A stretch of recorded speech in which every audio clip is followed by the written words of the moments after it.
I'm dressed in all black today for Instagram's funeral. In today's video, I'm going to explain to you exactly what's going on with Instagram right now. I'm also going to share my exact content marketing system for my business in 2023, plus 3 tips for starting your own YouTube channel plus TikTok.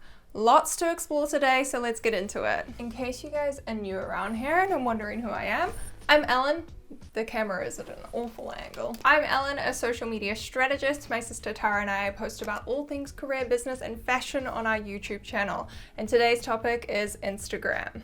Okay, first things first, I want to address something that no one else says. Back in the glorious days of 2012, when we first joined Instagram, it was this lovely little land and it was an exciting new app and everybody was looking for new creators to follow because they just joined the app. They weren't following anyone and they were trying to build up what their feed would look like. With literally thousands of people joining the app every single day, this meant it was easy to grow. Fast forward to today, and it's very different. People are gonna have had their Instagram account for a while. They've established who they want to follow, and people tend to stick to who they follow.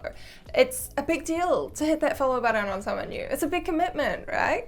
So when we look at TikTok in contrast to this right now, it is where Instagram was back in 2013, 2012. You have to understand that people are new to TikTok. They are looking actively for new people to follow, and that is why the platform is really popping off at the moment. So when people get frustrated with Instagram growth, that it's not as good as TikTok, I want you to understand that basic thing around the timeline and the amount of people joining the app. It's something really simple, but really important to remember. There is one very big difference between these two apps and their algorithms, which I think is what's really prompting a lot of people to label Instagram as dead. I want to group together some social apps here to help you visualize this. On this side, we're going to put Instagram. On this side, we're going to put TikTok, YouTube, and Pinterest. What is the core difference between these algorithms? Well, Instagram is relationship focused. What I mean by this is it's all about the social interactions that you're making. It's about the accounts that you follow. That's the content that you're most likely going to get fed on your homepage. Now, this has changed a little bit since, TikTok has taken over and Instagram has, we can't ignore it, they're trying to copy TikTok. So there have been some changes when you look at the Reels Explore page. You are getting fed a lot of creators who you don't follow, but typically that is what separates the Instagram algorithm from these other platforms. The TikTok algorithm is different because the For You page is based around content that you interact with. This is the algorithm trying to find more content that it thinks you would like. If you follow someone, it's not guaranteed that their content is going to show up on your For You page.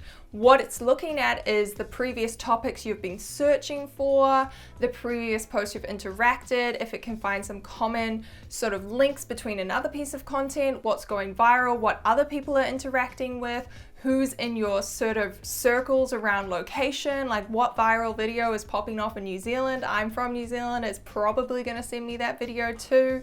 All of these things. The other really important thing to understand here is these apps focus on SEO, search engine optimization. People come to YouTube, Pinterest when they have a particular problem. Say they want to learn how to cut their hair. That is our most popular video here on our YouTube channel. People jump onto YouTube, how to cut my own hair at home. Instagram, however, has a different kind of role when it comes to social media platforms. We go there as, probably for a lot of people, as like a habit, and we generally just go to scroll our home feed. You don't go to Instagram when you're like, oh, I want to look up some book reviews, or I want some suggestions for movies to watch on Netflix. You're not necessarily actively searching. Again, Instagram is trying to change this. They're seeing the trends amongst users in terms of looking at other search platforms and wanting to produce that same kind of magic, but it's really not working like it does on TikTok and YouTube. Instagram for so long has been the pioneer in the social media space. They were always fast adapting. They were always coming up with new things to bring to the social media space. However, I feel like that has really changed in the last couple of years, and we've seen Instagram Instagram, like I said earlier, fall into the role of the copycat.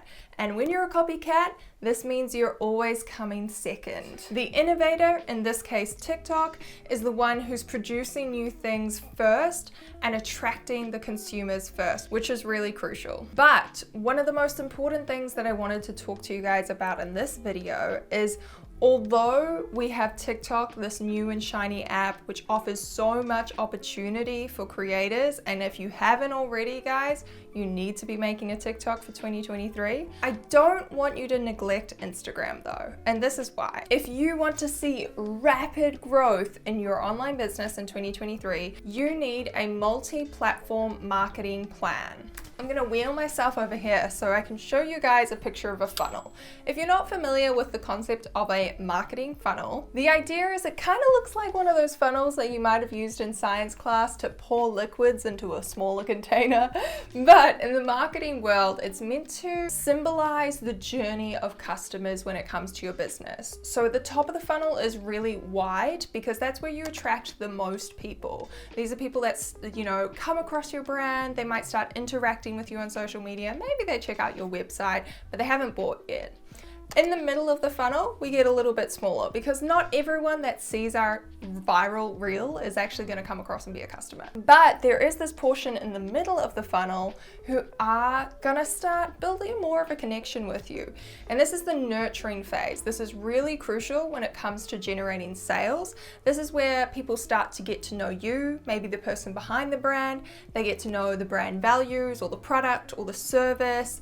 They really start to build this connection, which is crucial to move on to the next step, which is the bottom of the funnel, the sale. Again, not everyone that saw your viral reel is going to buy.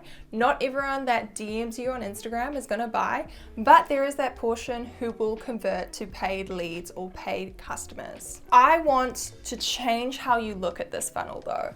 I want you to look at this as platforms. At the top of the funnel, you have the search-heavy platforms. This is where you find things like Pinterest, YouTube, and TikTok. These are platforms that have a high discoverability. The second half of your funnel, this middle section where I talked all about nurturing, this is where you're going to find Instagram. And this, my friends, is why, as much as I am frustrated with Instagram, just like you guys, it's still going to be part of my social media strategy for 2023. Earlier in this video, I mentioned how the Instagram algorithm is based around relationships. It's about who you follow, who you interact with. And that is why I think it's so powerful in the nurture phase of your customer funnel. For those of you who don't know my background, I actually came from print journalism. I used to work in magazines, the literal opposite to social media and digital marketing. One of the reasons why I moved into this industry was because I loved the level of interaction you could have with an audience on social media. It is unparalleled.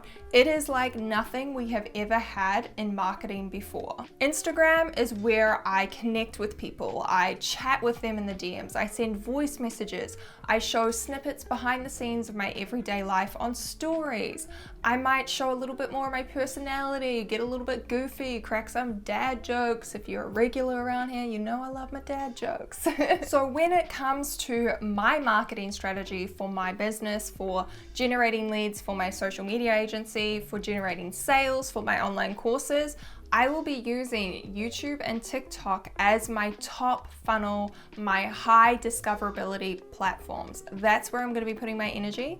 But Instagram is probably where I'm going to feed that audience. So people find me on YouTube, then they jump across to Instagram to DM me and be like, hey, I really love that video. I have a follow-up question, or can you do a video on this topic? That's where we have more of the conversation. We get to know each other, which again is so important. This, my friends, is a multi-platform content marketing plan. This is how you can utilize all of the opportunity on both these apps, or all three of these apps in my case, and utilize them to build the best business possible. Now, coming back over to my computer here, I've got a few tips for those of you who are looking to start on either YouTube or TikTok this year. Just discreetly move all of my mess out of the camera frame.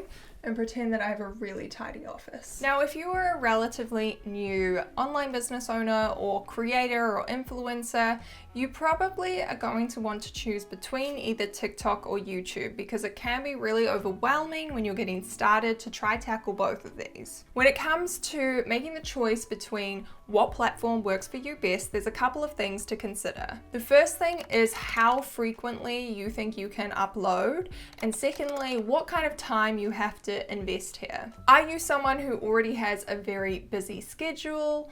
Or are you someone who can zoom through video editing and you think you could put out a lot of videos? You also want to think about equipment required. When I think about YouTube, I use my DSLR camera, I have a microphone, in fact I have several different microphones depending on what I'm filming, same goes with cameras, and there is a level of expectation on quality on YouTube. I don't want to put you off by saying that you need really expensive gear. Tara and I started out with the cheapest Canon camera and then bought a 50mm lens off Trade Me secondhand for I think about $50. However, if you are someone who wants to get started today with just your phone, this is where I would push you more towards TikTok because it does have this like lower quality there. It's a bit more casual and candid. And I really love TikTok because of that. I think they've really made a point of difference on the app because of that. The downside with TikTok is if you really want to take off and see good results in your business, you need to be posting every single day. A lot of people say 3 times a day. I personally do not think this is manageable for a lot of business owners out there, especially if you're like me and you actually have some other money generating things that you have to do, like managing team members, delivering client work, and all of that stuff in the back end. I've done a few 30-day challenges. I actually have a podcast episode all about my 30-day Reel and TikTok challenge, so I will link that in the description down below. But I do think you can grow your account just by posting once a day. If you can, try do twice a day or try do twice a day, 5 days a week. But in contrast, on YouTube, you can really get away with just doing 1 really good upload a week. When it comes to my 3 top tips for getting started, they're actually the same for both TikTok and YouTube. The first one being pick a niche. Now, I don't want you to just think about a general topic like fashion or beauty. I want you to dig a little bit deeper with your niche and ask yourself, how can I help people? What value am I offering them? What are they gaining from watching my videos? It may also help to pick a mission statement that ties in with your niche. For example, I help female entrepreneurs skyrocket their reach on Instagram for their online business. That was literally off the top of my head. So maybe don't copy that one, but it gives you an idea. Tip number 2 is to research and be analytical. Don't just throw up random video titles, random video topics, and hope for the best. The reason Tara and I have seen viral videos on our YouTube channel is because we've researched them. We look into trends, we look into keywords, we look into titles. All of those things go in behind the scenes of simple videos like these ones that have reached really awesome amounts of views. A few tools that we like to use. Number 1 is TubeBuddy. This really helps with titles, tags, and another one of my favorites, which I actually use for my client work and I recommend to students in my courses, is answerthepublic.com. This is where you can put in keywords and actually see how many people are searching for topics around there. So jump over to Answer the Public, put in your keyword, your niche, your topic, and see what comes up. Actually make videos about things that people are proven to be searching for. My third and final tip for you guys today is very similar to step 2, following on from your research and your analytics. Make sure you're doubling down on your keywords and your SEO. There are so many things to talk about when it comes to, YouTube channels and TikToks. We could talk about camera angles. We could talk about switching up your camera location to create more interest like this. But you can make really amazing content and it risks not being seen by people purely because you haven't put the effort in to add those correct tags and create a title that is really searchable. And when you are using YouTube and TikTok like I am as that top of your funnel, high discoverability place in your marketing plan, you really want to make sure you're maximizing on that. So those are my really simple 3 steps to getting started and a little bit of a chat about my online marketing plans for 2023. I hope this was useful. If it is, make sure you hit that like button and subscribe to our channel for more videos. And with that, I'll see you in the next one. Bye guys!